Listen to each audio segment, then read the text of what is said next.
जब देश के चारों कोनों से साइकिल रैलियां चली, लगभग 4600 किलोमीटर रैलियां चली 100 दिन, और 100 दिन चलने के बाद जब वो 15 मार्च 1983 को जब वो दिल्ली के लाल किला मैदान में पहुंची तो पूरे देश में भूचाल आ गया। करीब 3 लाख साइकिल सवार लोग दिल्ली पहुंचे, पूरे देश में एक तूफान खड़ा हो गया। और मानवर कांशीराम साहब ने जो काम किया था, ये बहुजन समाज की जो एक काइनेटिक एनर्जी थी, जो ट्रैप हो गई थी, जो मनुवादियों ने ट्रैप कर रखा था, उसको मानवर कांशीराम साहब ने लिबरेट करने का काम किया। और जब वो एनर्जी लिबरेट हुई तो स्वाभाविकता के भूचाल तो आना ही था। और जब इस देश में भूचाल आया तो सैकड़ों हजारों लोगों ने साथियों अपनी नौकरियों से रिजाइन करके साथियों मानवर कांशीराम साहब के साथ खड़े हो गए। और तब मानवर कांशीराम साहब ने कहा कि मैं तो अकेला ही चलाता जानवे मंजिल, मगर लोग जुड़ते गए और कारवां बनता चला। साथियों 14 अप्रैल 1984 को बहुजन समाज पार्टी की स्थापना हुई, और स्थापना होने के बाद लेकिन 84 में घटना घटित हुई, इंदिरा गांधी की हत्या कर दी गई। जब इंदिरा गांधी की हत्या कर दी गई तो तात्कालिक चुनाव हुए, और चुनाव हुए तो इमोशनली लोगों ने कांग्रेस को सपोर्ट किया और प्रचंड बहुमत से कांग्रेस जीत करके आई। उस समय 500 लगभग 43 सीटें हुआ करती थी, लगभग 429 सीटों पर कांग्रेस जीत करके आई। पूरे देश में भारतीय जनता पार्टी का मात्र एक सांसद जीता था, ग्वालियर से अटल बिहारी चुनाव हार गए थे। मैं ये बात आपको इसलिए बता रहा हूं क्योंकि हमारे लोग बड़े मायूस हो जाते हैं कि अरे यार बीएसपी का तो कोई सांसद ही नहीं है, बीएसपी का तो एक ही सांसद है, बीएसपी का तो एक ही विधायक है। हमारा एक विधायक है, एक सांसद है, ये मायना नहीं रखता है। मायना ये रखता है कि विचारधारा हमारे अंदर जिंदा कितनी है। अगर आपके अंदर विचारधारा जिंदा होगी तो विधायक आज नहीं तुम कल बना दो, लेकिन अगर विचारधारा मर गई तो फिर परिवर्तन साथियों कभी नहीं होगा। साथियों 89 के चुनाव आए, 89 के चुनाव में मानवर कांशीराम साहब ने पूरे देश में पार्लियामेंट का चुनाव लड़ने का ऐलान किया। पूरे देश में चुनाव लड़े गए, और राजीव गांधी, चूंकि इंदिरा गांधी की हत्या के बाद राजीव गांधी पीएम बने थे। जब 89 में चुनाव हुए तो बीएसपी के मात्र 3 सांसद चुनाव जीते। पंजाब से हरबंस सिंह लाखा, उत्तर प्रदेश से एक यादव जी थे, और बिजनौर से माननी बहन जी, 3 लोग सांसद जीत के आए। लेकिन साथियों उस चुनाव में कांग्रेस के 72 सांसद चुनाव हार गए और कांग्रेस की सरकार चली गई। जब कांग्रेस की सरकार चली गई तो राजीव गांधी कांशीराम साहब के पास आकर के बोलते हैं कि कांशीराम जी आपको क्या मिला, आपके मात्र 3 सांसद जीते हैं, हमारी तो सरकार चली गई, हमारा तो सत्यानाश हो गया। तब साहब ने कहा कि तुम्हारा सत्यानाश हो चाहे अट्ठानाश हो, से मुझे कोई लेना देना नहीं है। मैंने 1972 का बदला दिया है, जब तुमने आरपीआई को 1 सीट दी थी और कांग्रेस ने 520 सीटें अपने पास रखी थी। आज मैंने तुम्हें ऊपर से सिंहासन से उतार के जमीन पर ला करके खड़ा किया है, उस बात का हमने तुमसे बदला लिया। तो उसके साथ बाद साथियों काम चला। 1995 में बहन जी की सरकार बनी, 97 में बहन जी की सरकार बनी, 2001 में बहन जी की सरकार बनी, और 2007 में पूर्ण बहुमत की सरकार बनी। मैं शॉर्ट में इसलिए बता रहा हूं क्योंकि समय कम है। और 2007 में जब बहुमत की सरकार बनी और माननीय बहन जी ने जब काम करना शुरू किया तो पूरे देश के मीडिया के लोग और जितने मनुवादी लोग थे उनके पेट में दर्द शुरू हुआ। क्या दर्द शुरू हुआ? अगर आप लोगों को थोड़ा ध्यान हो कि माननीय बहन जी तो पत्थरों में पैसा लगा रही। ये चर्चा उस समय मीडिया बड़ी जोरों पे दिखा रहा था कि मायावती जी तो पत्थरों में पैसा लगा रही है। साथियों मैं पूछना चाहता हूं, दिल्ली के अंदर जो राजघाट है, विजय घाट है, समाधि घाट है, उनमें अरबों रुपए लगा हुआ है, सैकड़ों एकड़ जमीन वहां पर गिरी हुई है, वहां पे 24 घंटे परमानेंट लाइट का प्रबंध है, वहां पे पानी के फव्वारे चलते हैं। अगर 5 मिनट के लिए लाइट चली जाए तो उनके मुद्दे फड़फड़ाने लगते हैं, तब तो मीडिया को दर्द नहीं होता है। लेकिन माननीय बहन जी ने जब उत्तर प्रदेश में अपने महापुरुषों को सम्मान देने का काम किया तो पूरे देश की मीडिया को दर्द होने लगा, पूरे देश में मनुवादियों के पेट में दर्द होने लगा। और ये दर्द पता है क्यों हो रहा था? ये दर्द इसलिए नहीं हो रहा था कि बहन जी पार्क बनवा रही हैं, हाथी बनवा रही हैं, स्टेचू बनवा रही हैं। ये दर्द इसलिए हो रहा था कि बहन जी ने हजारों साल का जो इतिहास मनुवादियों ने दफन कर दिया था, वो इतिहास बहन जी ने जिंदा कर दिया था। और मानवर कांशीराम साहब ने एक नारा दिया था कि जिसकी जितनी संख्या भारी उतनी उसकी हिस्सेदारी। यही नारा दिया था ना, अभी बात चल रही थी। और सारे समाज को जोड़ने का काम किया। उन्होंने कहा जाति तोड़ो समाज जोड़ो। सामाजिक परिवर्तन और आर्थिक मुक्ति का उनका आंदोलन था। सामाजिक परिवर्तन का मतलब क्या? सामाजिक परिवर्तन का मतलब था कि किसी व्यक्ति को जाति के नाम पे सम्मान नहीं मिलेगा और किसी व्यक्ति को जाति के नाम पे अपमान नहीं मिलेगा। अगर कोई आता है तो उसके लिए अच्छा गद्दा बिछाया जाता है, चदरा बिछाया जाता है, वो कहा जाता है आओ महाराज बैठो। और अगर कोई एक व्यक्ति आता है तो कहा जाता है कि भाई तू इधर कहां आ रहा है, वहीं बैठ डेयरी पे बाहर। ये नहीं चलेगा। ये सामाजिक परिवर्तन होगा तो सबको सम्मान मिलेगा। माननीय बहन जी ने यह कारनामा करके दिखाया। 8 लाख कांसीराम आवास योजना का निर्माण कराया। और जब फ्लैट, जिन लोगों को पॉलीथिन की झोपड़ी बनाने की हैसियत नहीं थी, उन लोगों को बहन जी ने 8-8, 10-10 लाख के फ्लैट गिफ्ट किए। और फ्लैटों का बंटवारा इस तरीके से किया कि अगर निचले ग्राउंड में सपोज करो कि 15 फ्लैट हैं तो एक फ्लैट गरीब ब्राह्मण को दिया जाएगा, एक फ्लैट गरीब ठाकुर को दिया जाएगा, एक फ्लैट गरीब बनिया को दिया जाएगा, एक फ्लैट गरीब कुशवाहा को दिया जाएगा, गरीब बघेल को दिया जाएगा, गरीब चमार को दिया जाएगा, गरीब मेहतर को दिया जाएगा। ऐसा नहीं होगा कि एक फ्लोर पर सारी एक जाति के लोग, दूसरे फ्लोर पर सारे एक जाति के लोग। ऐसे नहीं होगा। इससे क्या होगा? इससे यह होगा कि जब हमें रोज जरूरत चीजों का जब आवश्यकता पड़ेगी तो हम ऊपर चढ़ के अपनी जाति के व्यक्ति से मांगने नहीं जाएंगे, बगल के से ही मांगेंगे, तो हमारा भाईचारा बनेगा। जब बहन जी ने ये कारनामा किया तो वहां के लोगों को बड़ा दर्द हुआ कि ये बहन जी तो बड़ा गड़बड़ कर रही है, ये बहन जी तो बड़ा गड़बड़ कर रही है। जो सपना महापुरुष देखा करते थे, जो सम्राट अशोक का भारत था, वो अशोक का भारत दोबारा माननीय बहन जी बना रही है। तो साथियों षड्यंत्र किया गया। और षड्यंत्र किया गया तो माननीय बहन जी की सरकार को गिरा दिया गया। बड़े पैमाने पे बेईमानी हुई।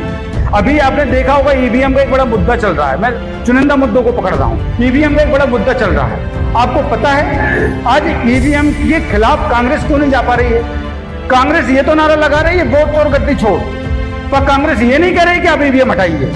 वो इसलिए नहीं कह रही है कि 2004 का चुनाव और 2009 का चुनाव, दोनों आम चुनाव कांग्रेस ने साथियों ईवीएम से बेईमानी करके ही जीते थे। और उसका सबसे पहले जो ईवीएम के खिलाफ जो केस फाइल किया था वो सुब्रमण्यम स्वामी ने पार्लियामेंट के अंदर किया था। जब इनको लगा कांग्रेस के लोगों को कि हमारी सत्ता जाने वाली है, आपको 2009 में एक प्रकरण याद होगा कि जब पूरे देश के विपक्ष के सारे नेताओं ने एक साथ सहमत होकर के एक मंच से यह नारा दिया था कि हम अगर पीएम बनाना चाहते हैं तो बहन कुमारी मायावती जी को बनाना चाहते हैं। ध्यान आपको कुछ चला था। कांग्रेस अल्पमत में आने वाली थी और विपक्ष पूरा तैयार हो गया था कि बहन कुमारी मायावती जी पीएम बने। साथियों भाजपा और कांग्रेस के बीच में समझौता हुआ और समझौता इसी बात का हुआ कि भाई मेरी सरकार आप बचाओ। भाई तुम्हें लगता है कि 4 का चुनाव 9 का चुनाव अगर हमने जीता है तो अगले 2 चुनाव तुम जीत लेना।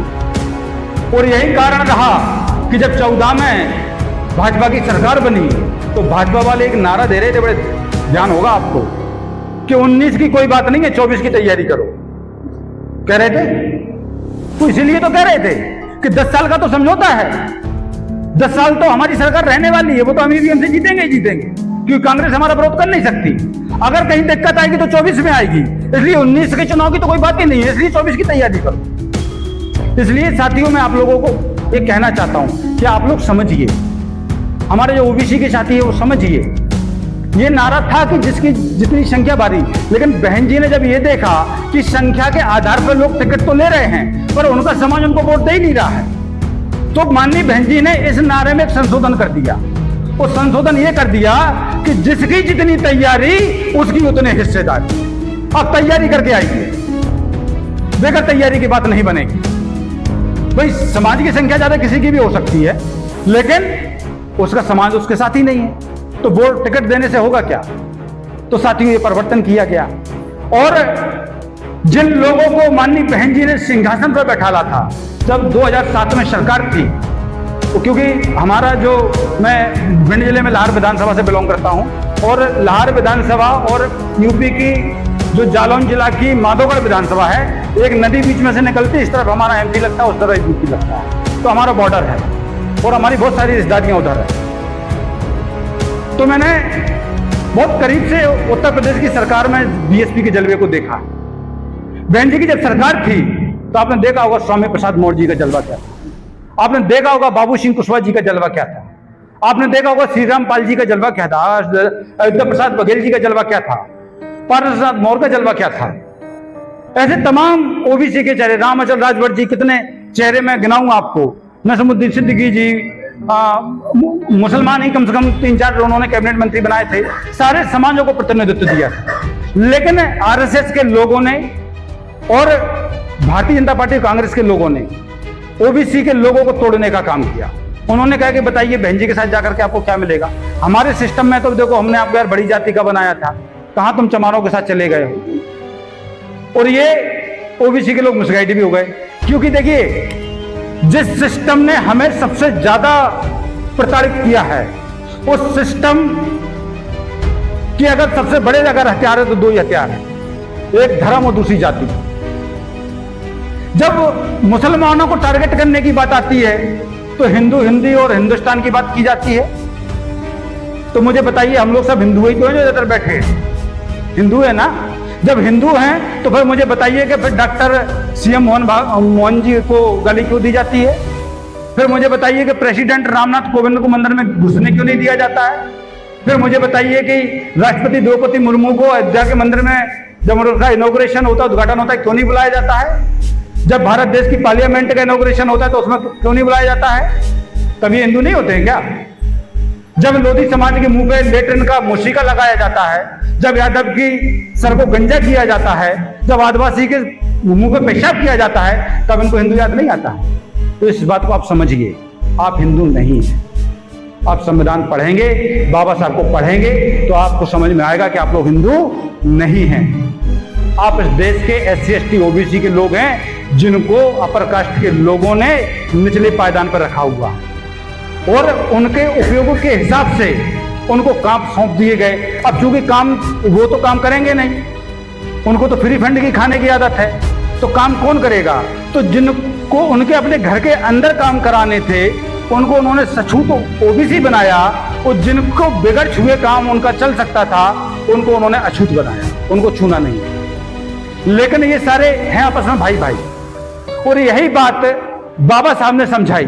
जब बाबा साहब ने समझाई तो उन्होंने संविधान में, साथियों, साइमन कमीशन को बुला करके उन्होंने एक कमेटी बनवाई और सबसे पहले जो शेड्यूल बना, एक SC का शेड्यूल बना, उसको बोलते शेड्यूल कास्ट, जातियों की अनुसूची। अनुसूचित कोई शब्द नहीं है, अनुसूची माने मतलब सूची। एक जातियों की अनुसूची बनी, एक कौन सी जातियों की, जो प्लेन एरिया में रह रहे थे। एक दूसरी सूची बनी जो जंगलों में रहते थे, जो पहाड़ी एरियाओं में रहते थे, जो ऊपर नीचे जमीन पठारी एरियाओं में रहते थे, उनको ST बोला गया।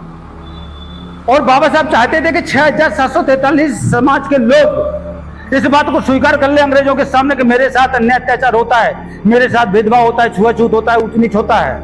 लेकिन कांग्रेस के लोगों ने, गार्डियन कंपनी के लोगों ने हमारे लोगों को बरगलाने का काम किया। वो लोग समझ गए कि बाबा साहब क्या करने वाले हैं, तो उन्होंने अपने लोगों को बहरूपिया बना करके हमारे समाज में छोड़ दिया। वो छोड़ दिया तो हमारे लोगों के बीच में वो लोग गए और उनको बताया कि अरे यार बघेल साहब बताओ, हम तुम्हें यार गडरिया समझते थे, तुम तो बघेल ठाकुर हो, तो जो जनेऊ पहनो, हमारे पुरखन की किताब मिली, तुम तो मतलब बघेल ठाकुर हो। तो वो समय नकली ठाकुर बनाए गए। काछियों को कुशवंशी बना दिया गया, कुशवा ठाकुर बना दिया गया। अहीरों को यदुवंशी बना दिया गया, उनको ठाकुर नकली ठाकुर बना दिया गया। किसी को विश्वकर्मा की औलाद बता दिया गया। धोबी कपड़ों को धो के निचोड़ता है तो उसको ऐटा छत्री बना दिया गया। खटी काटता है तो उसको खट्टमान छत्री बना दिया गया। यहां तक कि गुजरात का चमार को हाड़पुर छत्री बना दिया। मैं झूठ नहीं बोल रहा हूं, आप पढ़िए साइमन कमीशन की रिपोर्ट। और 89 में जब कांतीराम साहब गुजरात की धरती पे गए, वहां देखा कि चमार वहां तो OBC में है। तो उन्होंने कहा कि भाई ये तो पूरा देश का चमार SC में, इसको भाई OBC में काहे डाले हो। क्योंकि जिन लोगों ने साइमन कमीशन के सामने ये स्वीकार किया कि साहब मेरे साथ छुआछूत भेदभाव होता है, उनको साथियों शेड्यूल बना। और जिन्होंने स्वीकार नहीं किया तो अंग्रेजों ने कहा कि अम्बेडकर जी तुम तो कहते हो उनके साथ भेदभाव होता है, पटेल साहब तो स्वीकार ही नहीं कर रहे, लोधी जी तो स्वीकार ही नहीं कर रहे, कुशवाहा जी तो स्वीकार ही नहीं कर रहे, तो क्या करें, इनको जनरल में डाल दें। तो बाबा साहब का ना जनरल में नहीं डालना। बोले क्यों। अरे बोले जनरल में डाल दोगे इनका सत्यानाश कर देंगे, पहले इनको बहुत प्रताड़ित किया जा रहा है। तो बोले इनका करें क्या। यहाँ OBC के कितने लोग बैठे, हाथ ऊपर करें जरा। OBC के लोग हैं आप, मुझे ईमानदारी से बता देना कि OBC में O क्यों लगा। O का मतलब क्या है। और मैं ये तो छोटे से कार्य में पूछ रहा हूँ। मैं भोपाल की मीटिंग में गया, हमारे साथ 4 विधायक थे ओबीसी के। मैंने उनसे पूछा कि अब केवल इतना बता दो ओबीसी में वो क्यों लगा। बोले ओबीसी का मतलब अदर बैकवर्ड क्लास होता है। तो मैंने कहा वो तो बैकवर्ड क्लास से भी बात बन जाएगी, पिछड़ा वर्ग ही तो है, बैकवर्ड क्लास कह दो। अदर लगा ही क्यों, वो कहां से आया, क्यों आया, किसने लगाया? तो इस प्रश्न का उत्तर साथियों ये है कि जब शेड्यूल बन रहे थे, जातियों की जब गिनतियां हो रही थी, तो जिनकी गिनती हो गई उनकी सूची बन गई, और जिनकी गिनती नहीं हो पाई, जो बच गए, वो अदर में चले गए, तब ओबीसी बना। तो बाबा साहब ने कहा भैया ओबीसी के नाम से ही बना दो। बैकवर्ड तो हम भी हैं, जो एससी का व्यक्ति है वो भी बैकवर्ड ही है, क्योंकि उसकी गिनती हो गई है। जो एसटी का व्यक्ति है वो भी बैकवर्ड क्लास का ही है, लेकिन उसकी गिनती हो गई है। जिसकी गिनती नहीं हुई, उसने सच्चाई को नहीं स्वीकारा, बाबा साहब की बात को नहीं माना, तो वो अलग हुआ। तो बाबा साहब से पूछा भाई क्या करोगे? बोले इनका इसी नाम से एक अलग से कैटेगरी बना दो, ओबीसी के नाम से।